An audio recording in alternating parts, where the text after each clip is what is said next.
Thank you. And since you mentioned about AI, the impact of AI, so we read your book and there was a section about the AI.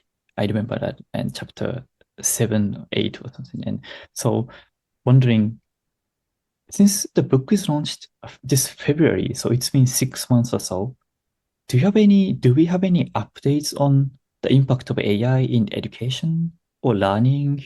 I mean, on one hand, AI has a promising potential for children or everyone who use AI to learn something better. But on the other hand, this, as you mentioned, there are huge major concerns. And and so for example, you mentioned like there's a replica AI or AI robots that like replacing human interaction to like a human machine interactions. And we'd love to learn more about the impact of AI in education and so on, if you have any updates. Yeah.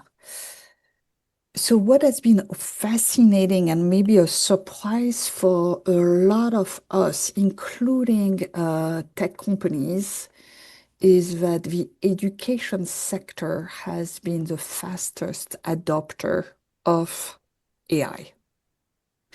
And there are multiple data points on this. One came recently from a report from Microsoft that had multiple sources on this trend. Another one that I like a lot is more recent, is even more recent than the Microsoft report on education, came from this summer, where OpenAI is seeing a huge decline in the use of ChatGPT by about 10%, which is attributed with students being on summer break. So students and the education field are very big adopters of